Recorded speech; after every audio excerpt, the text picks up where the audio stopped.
যুব ভারতী ক্রীড়াঙ্গনে মহারণ। আইএসএল ফুটবলের ফাইনালে মুখোমুখি হচ্ছে আইএসএল এর দুই শক্তিশালী দল মোহনবাগান সুপার জায়ান্টস ও মুম্বাই সিটি এফসি। আর এই দুই দলের কাছেই এটা মর্যাদার লড়াই। এই দুই দল পর 2 বছর ফাইনালে খেলছে। গত বছর এই মুম্বাইকে হারিয়েই মোহনবাগান ভারত সেরা দল হয়েছিল। এবারও মোহনবাগানের সামনে এসেছে আরো একবার ভারত সেরা দল হবার। এই সুযোগটা মোহনবাগান পাচ্ছে ঘরের মাঠে খেলা হবার, কারণ প্রায় 60 থেকে 70 হাজার দর্শকের সমর্থন তারা পাবে। তাছাড়াও গত সেমিফাইনালে দ্বিতীয় লেগের ম্যাচে দুরন্ত জয় তুলে নিয়েছে মোহনবাগান ওড়িশা এফসির বিরুদ্ধে। গতকাল মুম্বাইয়ের বিরুদ্ধে জয়ের পর কলকাতা নাইট রাইডার্স প্লে অফের পথে অনেকটাই এগিয়ে গেল। আর টানা 4টি হারে ঝুঁকিতে পড়ে গেল মুম্বাই ইন্ডিয়ান্স। গতকাল মুম্বাই ইন্ডিয়ান্স ম্যাচ শেষে কলকাতার পয়েন্ট 10 ম্যাচ থেকে 14 পয়েন্টে টেবিলে আছে 2 নম্বরে। আর একটা ম্যাচ বেশি খেলে মুম্বাই পেয়েছে মাত্র 6 পয়েন্ট। এই পয়েন্ট নিয়ে 10 দলের মধ্যে 9 নম্বরে রয়েছে তারা। এর ফলে প্লে অফের দৌড় থেকে অনেকটাই পিছিয়ে পড়ল মুম্বাই। এফডব্লিউ এর 800-রও বেশি সদস্যের দেওয়া ভোটের 42% ভোট পেয়ে ফোডেন এবারের বর্ষসেরা পুরস্কার পেলেন। গত 4 বছরের মধ্যে সিটির তৃতীয় ফুটবলার হিসেবে ছেলেদের বিভাগে এই পুরস্কার জিতলেন ইংল্যান্ডের তারকা।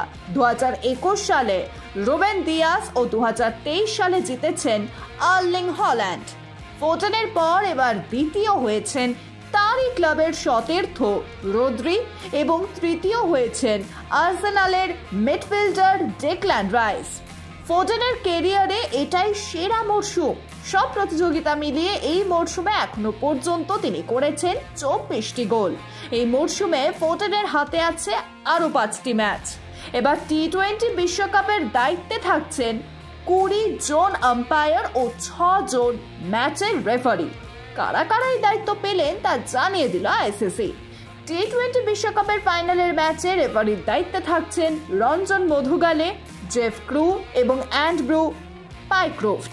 26 জনের তালিকায় ভারতের 3 জন রয়েছেন, 2 জন আম্পায়ার এবং 1 জন ম্যাচ রেফারি। আম্পায়ারেরা হলেন জয়রামন মদন গোপাল ও নিতিন মেনন। ম্যাচ রেফারি হিসেবে জভগল শ্রীনাথ। বিশ্বকাপের দায়িত্বে থাকা আম্পায়ারদের তালিকা: Chris Brown, Kumar Dharmasena, Chris Gaffaney, Michael Gough, Adrian Holdstock, Richard Illingworth, Alahudien Paleker, Richard Kettleborough, Jayaraman Madan Gopal, Nitin Menon, Sam Nogajski, Ahsan Raza, Rashid Riaz, Paul Reiffel, Langton Rusere, Shahid Saikat, Rodney Tucker, Alex হুয়াফার, জোয়েল উইলসন এবং Asif Yaqoob. Match referee: David Boon, Jeff Crowe, Ranjan মধুগালে, Andrew Pycroft, Richie Richardson এবং জগদল শ্রীনাথ। ক্রিকেটের ঐতিহাসিক ও অভিজাত club এমসিসির তহবিলের অর্থ গায়েব হয়েছে। এ খবর এমসিসি জানিয়েছে তার সদস্যদের। কিভাবে ক্লাব তহবিলের অর্থ গায়েব হলো তার কারণ খুঁজে পেতে এরই মধ্যেই তদন্ত কমিটি গঠন করে তদন্ত শুরু হয়েছে। ধারণা করা হচ্ছে এমসিসি তহবিলের অর্থ আত্মসাৎ করা হয়েছে। লন্ডনের লর্ডস ক্রিকেটের গ্রাউন্ডের মালিক ও ক্রিকেটের আইন প্রণেতা প্রতিষ্ঠান এমসিসি। বর্তমানে এর সদস্য সংখ্যা প্রায় 25,000। এমসিসির বাৎসরিক সাধারণ সভায় সদস্যদের তহবিল গায়েব হবার কথা জানিয়েছেন সংস্থার কোষাধ্যক্ষ ক্রিস রজার্স। তিনি বলেছেন এই নিয়ে তদন্ত শুরু হয়েছে। এর কারণ খুঁজে বের করতে আইনজীবীদের দায়িত্ব দেওয়া হয়েছে। আইসিসি টেস্টের র্যাঙ্কিংয়ে অস্ট্রেলিয়া এখন 124 রেটিং পয়েন্ট নিয়ে টেবিলের শীর্ষে, আর ভারত দ্বিতীয় স্থানে রয়েছে মাত্র 4 পয়েন্ট পিছিয়ে অস্ট্রেলিয়া থেকে। 4 থেকে 9 মধ্যে থাকা দলগুলো হলো দক্ষিণ Africa, New Zealand, Pakistan, Sri Lanka, West Indies ও বাংলাদেশ। তবে আইসিসি টি20 এবং ওডিআই র্যাঙ্কিংয়ে ভারত এখনো শীর্ষস্থান ধরে রেখেছে।